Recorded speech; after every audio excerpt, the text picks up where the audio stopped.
Return of कहानी प्रस्तुत करते हैं आज की नई कहानी, जिसका शीर्षक है बेटे के लाखों रुपए से अच्छे पति के हजारों रुपए हैं। तो चलिए शुरू करते हैं। माँ तुम भी ना, यह क्या, पिताजी की जरा सी 12,000 रुपए की पेंशन के लिए इतना माथापच्ची कर रही हो। अरे इससे ज्यादा रुपए तो हम तनख्वाह के रूप में एक कर्मचारी को दे देते हैं। मोहित चिढ़कर अपनी माँ के साथ स्टेट बैंक की लंबी कतार में लगने की बजाय माँ को घर वापस ले जाने के लिए आग्रह करने लगा। वैसे मोहित ने सच ही कहा था, करोड़ों का बिजनेस था उसका। लाखों रुपए तो साल भर में यूं ही तनख्वाह और भत्ते के नाम पर कर्मचारियों पर निकल जाते थे। फिर मात्र 12,000 रुपए प्रति माह की पेंशन पाने के लिए स्टेट बैंक की लंबी कतार में खड़े होकर पेंशन की औपचारिकता पूर्ण करने के लिए इतना समय व्यर्थ करने का क्या औचित्य। मोहित के पिता विशंबर नाथ जी का निधन पिछले माह ही बीमारी की वजह से हुआ था। वह लगभग 12 वर्ष पूर्व एक सरकारी स्कूल में प्राध्यापक पद से रिटायर हुए थे। तब से उनके नाम पर पेंशन आया करती थी। विशंबर नाथ जी की मृत्यु के उपरांत आधी पेंशन उनकी पत्नी सरला जी को मिलने का शासकीय योजना के अनुसार प्रावधान था, जिसके लिए सरला आज स्टेट बैंक में अपने बेटे मोहित के साथ जाकर पेंशन की औपचारिकता पूर्ण करने आई हुई थी। उस दिन मोहित के बेटे कुशाग्र का 8वां जन्मदिन था। उसने अपनी दादी से साइकिल की फरमाइश की थी। सरला ने खुद के बैंक अकाउंट से पैसे नाम मात्र के ही बचे थे। उनकी पेंशन अभी शुरू नहीं हुई थी, इसलिए उन्होंने मोहित से 10,000 रुपए मांगे। मोहित अपने ऑफिस जाने की तैयारी में व्यस्त था। उसने अचानक माँ के द्वारा 10,000 रुपए की मांग पर थोड़ा अचरज से देखा, फिर अपनी पत्नी श्रेया को माँ को 10,000 रुपए देने को कहकर चला गया। श्रेया ने 1-2 बार मांगने पर अपनी सास को 10,000 रुपए देते हुए कहा, पता नहीं आजकल बहुत मंदी चल रही है, थोड़ा हाथ संभाल कर खर्च करना। हालांकि शाम को जब सरला ने उन पैसों से कुशाग्र की साइकिल खरीदी तो घर का माहौल पूर्ववत खुशनुमा हो गया।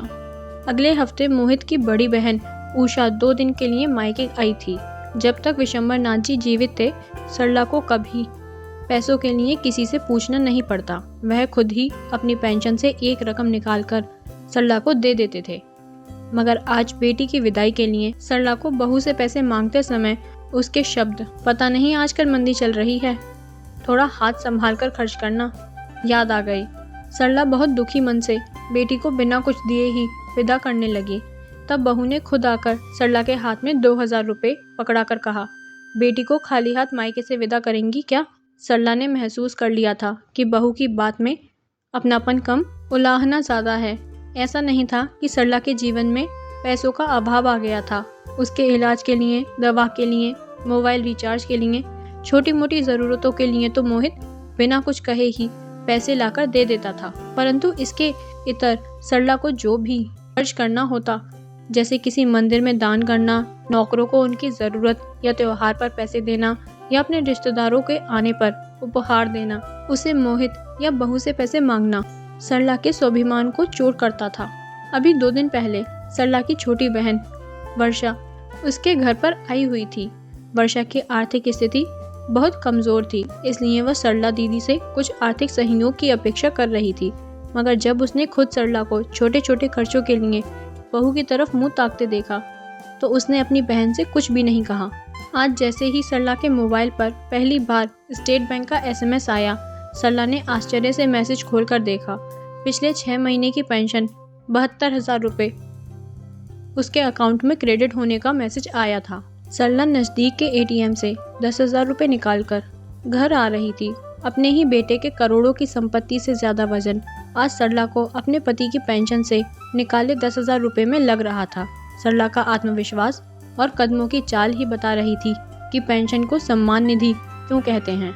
ये कहानी आपको कैसी लगी हमें कमेंट करके ज़रूर बताएं, और साथ ही अगर चैनल पर नए हैं तो चैनल को लाइक, शेयर और सब्सक्राइब करना ना भूलें।